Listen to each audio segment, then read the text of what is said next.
Pernah gak kamu lihat seseorang yang setiap kali bikin target atau rencana baru, entah kenapa dia selalu berhasil. Tapi di sisi lain, ada juga orang yang tiap akhir tahun semangat membuat resolusi seperti mau hidup lebih sehat, lebih produktif, atau lebih disiplin. Namun pada akhirnya, semangat itu hilang di tengah jalan. Lucunya, tahun depannya dia membuat resolusi yang sama lagi, seolah ia hanya berjalan di tempat. Nah, riset menunjukkan lebih dari 90% orang gagal mempertahankan resolusi tahun barunya dan hampir setengahnya menyerah bahkan sebelum masuk bulan Februari. Dengan kata lain, dari 100 orang yang bertekad ingin berubah dan ingin membuat kebiasaan baru, hanya sekitar 10 orang yang benar-benar berhasil. Pertanyaannya, kenapa cuma sedikit orang yang benar-benar bisa mengubah hidupnya? Kenapa ada yang konsisten, sementara yang lain terus mengulang pola yang sama? Semangat di awal, tapi menyerah di tengah jalan. Nah, di video kali ini, saya ingin berbagi apa yang saya pahami dari buku Atomic Habit. Sebuah buku yang bukan hanya menjelaskan kenapa seseorang bisa gagal atau berhasil membentuk kebiasaan, tapi juga memberikan langkah-langkah praktis yang bisa langsung kita praktekkan. Jadi, kalau sobat ingin membangun kebiasaan baik dan perlahan berhenti dari kebiasaan buruk, pastikan tonton video ini sampai selesai. Kenapa motivasi sering tidak bisa membantu?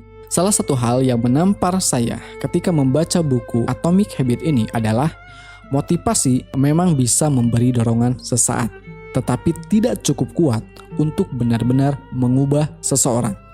Kita pasti pernah lihat atau bahkan pernah mengalami sendiri ketika nonton video motivasi, tiba-tiba semangat banget dan merasa, oke, mulai hari ini aku akan berubah. Tapi sayangnya, hal itu cuma bertahan beberapa hari. Setelah itu, ya balik lagi seperti semula. Jadi apakah mendengarkan motivasi itu tidak berguna? Tentu saja tidak. Motivasi itu ibarat korek api yang menyalakan lilin. Tapi supaya lilin itu tetap menyala, kita butuh sesuatu yang lain. Dan hal-hal lain itulah yang bisa menjaga api semangat tetap hidup dibahas tuntas dalam buku Atomic Habit ini. Buat menjadi jelas. Yang pertama, buat menjadi mudah terlihat. Sebagai contoh, kalau ingin belajar gitar, biarkan berada di sudut yang mudah dijangkau. Pemicu itu bekerja seperti gravitasi. Semakin dekat dan terlihat, semakin besar kemungkinannya menarik kita untuk bertindak. Yang kedua, buat rencana yang jelas dan spesifik. Rumusnya, saya akan, kebiasaan, pada, waktu, di, tempat. Contohnya, saya akan olahraga pada pagi hari di depan teras. Ketika rencanamu jelas, otak tidak perlu menebak, sehingga kemungkinan bertindak jadi lebih tinggi. Yang ketiga, hubungkan dengan kebiasaan yang sudah ada, atau habit stacking. Rumusnya, kebiasaan lama ditambah kebiasaan baru. Contoh, setelah saya selesai dengar podcast favorit sambil jalan pagi, saya akan meminum segelas air putih. Mengaitkan kebiasaan baru ke kebiasaan yang sudah rutin dapat membuat pemicu jadi otomatis. Yang keempat, perhatikan lingkungan. James Clear menjelaskan bahwa lingkungan seringkali lebih kuat daripada motivasi. Artinya, sekalipun sobat punya motivasi tinggi, jika lingkunganmu mendorong kebiasaan buruk, maka sobat akan susah untuk bertahan. Contoh, kalau sobat ingin berhenti minum alkohol, tapi tongkrongan sobat mayoritas orang yang suka mabuk, maka peluang untuk berhenti menjadi lebih kecil. Sebaliknya, kalau sobat berkumpul dengan orang-orang yang rajin olahraga atau sering mengaji, kemungkinan kamu akan ikut. Makanya pepatah lama bilang, kalau kamu bergaul dengan 5 orang pemalas, besar kemungkinan kamu akan menjadi yang keenamnya.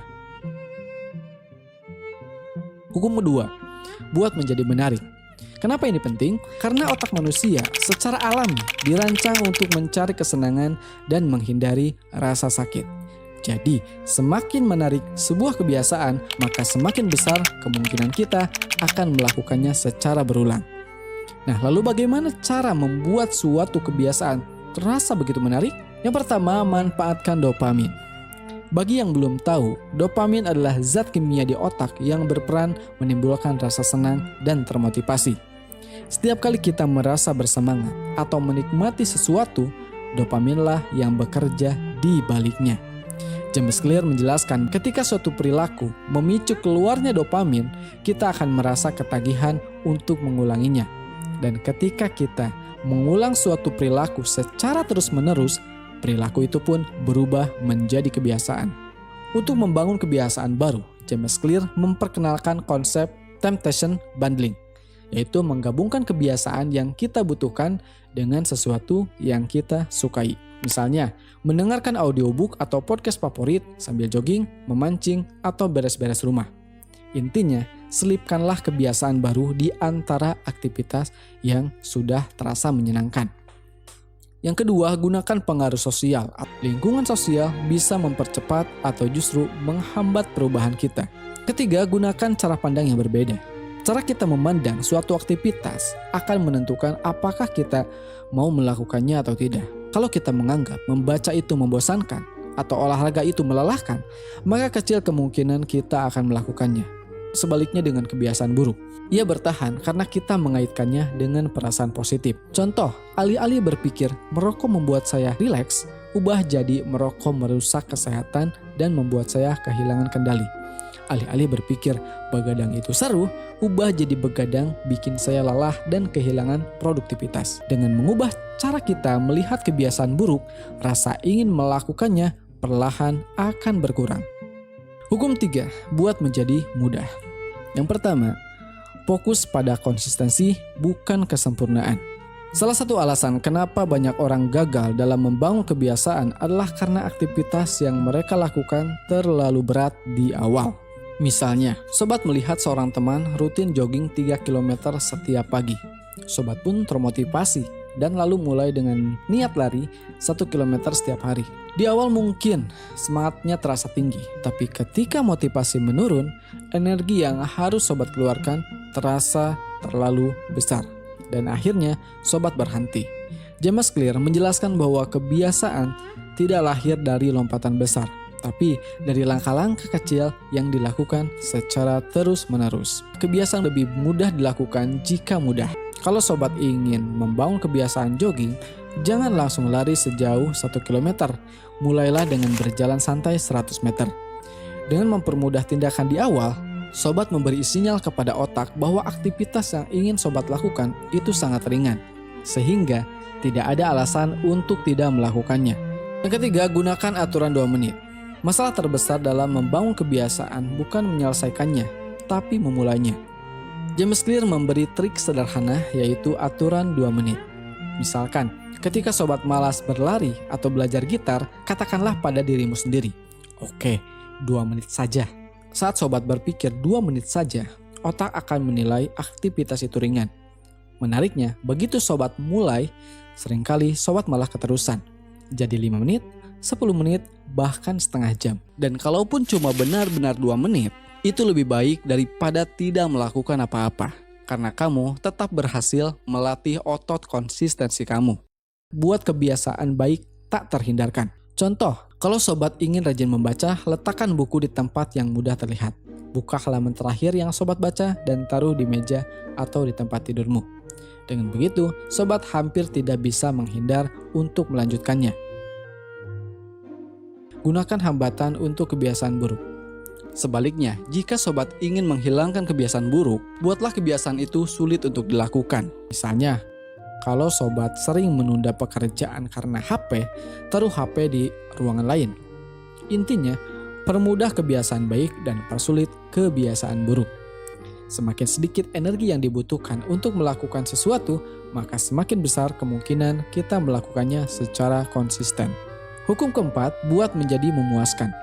Salah satu pelajaran paling penting dari Atomic Habit ini adalah kebiasaan hanya akan bertahan jika terasa memuaskan. Mengapa kita mudah terjebak dalam kebiasaan buruk? Karena hampir semua kebiasaan buruk memberi kenikmatan jangka pendek. Makan junk food terasa nikmat sekarang, meski nantinya tubuh akan terasa lemas. Sebaliknya, kebiasaan baik justru baru terasa manfaatnya dalam jangka panjang. Misal, rajin olahraga, makan sehat, atau belajar hasilnya tidak langsung terlihat. Inilah sebabnya otak kita sering kalah, karena ia mencari kepuasan instan bukan manfaat jangka panjang. Untuk mengatasi ini, James Clear mengatakan agar kebiasaan baik bertahan, kita harus bisa menghadirkan kepuasan segera. Lalu bagaimana caranya? Yang pertama, beri reward nyata. Misalnya sobat ingin membangun kebiasaan membaca buku, meskipun hanya 1 paragraf. Di sisi lain, sobat suka menonton film setiap malam. Nah, sobat bisa membuat aturan sederhana. Saya hanya boleh menonton film setelah membaca 1 paragraf buku. Dengan begitu, menonton film menjadi reward dari perilaku baikmu. Karena sobat mengaitkan kebiasaan baik dengan rasa puas, bukan dengan rasa terpaksa. Jadi kuncinya adalah beri diri sendiri hadiah kecil setiap kali berhasil melakukan hal yang benar. Yang kedua, gunakan habit tracking. Habit tracking atau pelacak kebiasaan adalah cara sederhana tapi efektif untuk memberi kepuasan visual. Setiap kali sobat berhasil melakukan kebiasaan, centanglah di kalender atau aplikasi. Tanda centang itu memang kecil, tapi dampaknya sangat besar. Karena setiap kali sobat melihat barisan centang itu, otakmu berkata, "Lihat, aku berhasil lagi." Dan sensasi bangga itulah yang membentuk kepuasan segera yang memperkuat kebiasaan. Yang ketiga, buat komitmen dengan orang lain. Misalnya, kamu berjanji jogging bersama teman setiap pagi. Kalau kamu malas bangun, kamu akan merasa gak enak karena sudah berjanji. Kesimpulannya, kebiasaan baik akan bertahan jika terasa memuaskan, entah melalui hadiah kecil, tanda centang, atau dorongan orang lain. Karena perubahan besar tidak datang dari rasa sakit, tapi dari rasa puas yang diulang setiap hari. Jika sobat masih bertahan menonton sampai di bagian ini, berarti sobat sudah paham mengapa buku ini dinamakan dengan Atomic Habit. Karena buku ini menyadarkan kita bahwa perubahan besar ternyata berawal dari hal-hal kecil. Dari usaha sederhana yang mungkin bagi sebagian orang sangat sepele dan tidak berarti apa-apa. Namun justru perubahan kecil inilah yang memberikan dampak besar dan membentuk kebiasaan baru dalam hidup kita. Seperti halnya atom, kecil, nyaris tak terlihat, tapi menyimpan kekuatan yang luar biasa. Oke sobat semua, materi yang saya sampaikan ini hanyalah hasil dari pemahaman saya dari buku Atomic Habit ini. Kalau sobat ingin mendapatkan hikmah atau insight yang lebih dalam, saya sangat menyarankan sobat membaca bukunya secara langsung. Buat teman-teman yang ingin menambahkan pendapat, bertanya, atau bahkan memberikan bantahan atas materi yang sudah kita bahas, silahkan tulis di kolom komentar supaya kita bisa berdiskusi lebih dalam. Saya Ridwan Syah, sampai jumpa di video selanjutnya.